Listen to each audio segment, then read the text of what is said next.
A few weeks ago, I did a video on my channel on how misinformation spreads.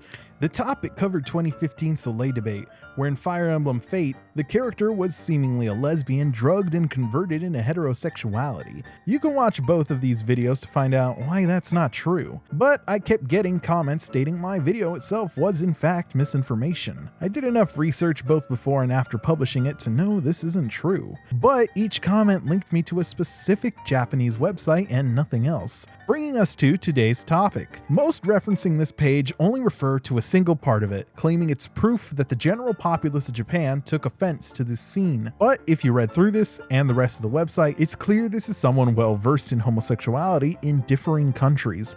And, as you would expect, he or she is well aware of the Soleil controversy, along with the Tomodachi Life incident in the West from a while back. There is a petition on this page, but most assume it's one out of anger since they can't actually read anything other than Google's crude translations. It's actually one that comes from understanding and seeks to start a dialogue with Nintendo, not to change the game, but to help improve their LGBT characters going forward. And an overwhelming amount of these some 600 signatures are not from Japanese citizens, but outraged Americans or Europeans. Compared to multiple Western countries, Japan's laws regarding gay rights are a step behind, despite it being commonly accepted there. Only in recent months has gay marriage become legal, and even then it's still in an extreme minority of the country. But the page itself does make valid points. While the inclusion of gay marriage was a stepping stone towards more inclusivity, it wasn't anything overly substantial, and that's the root of the problem. This individual was not furious, more so disappointed. To them, Nintendo fumbled the ball on this one. In Fates, while you can get married to a character of the same sex,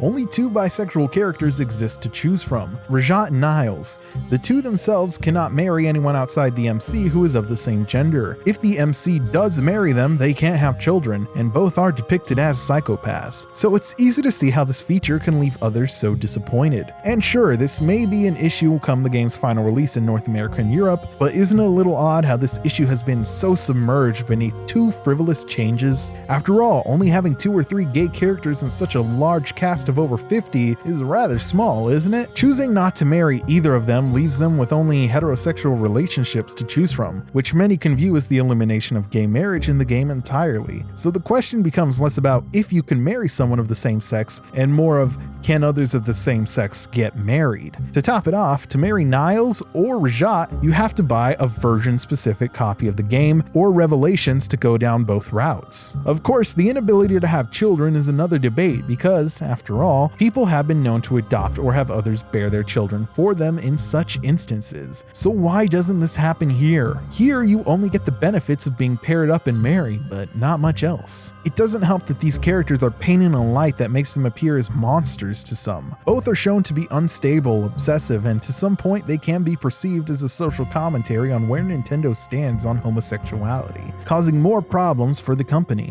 While this is progress for Nintendo, it's not what some have hoped for. It can be viewed as an unwilling step on their part. They know they need to do this to remain relevant and broaden appeal, but it's so little it's like they don't want to give more than an inch. Perhaps this is not the desired result, and they only included 2 gay characters because they themselves aren't gay and didn't want to overstep their boundaries without testing waters. Nevertheless, until Nintendo talks about this themselves, we're left in the dark. This of course isn't ideal, which is why it's necessary to have this dialogue with Nintendo, and until we can have that discussion, we'll never be able to address the issues present. But as time goes on, naturally they will introduce more and more to expand upon this system in their games. We can only hope to speed up that process, and how fast we get there, only time can tell. But before you go, if you like this video, I encourage you to check out some of my other stuff. And hey, while you're at it, why not check out some of Gamnesia's stuff too? It really helps the both of us out. If you want to see the channel grow, give it a like, share, and tell me what you thought about the video in the comments. It's all heavily appreciated, and I couldn't do any of it without you. Thanks a lot, and I'll see you in the comments.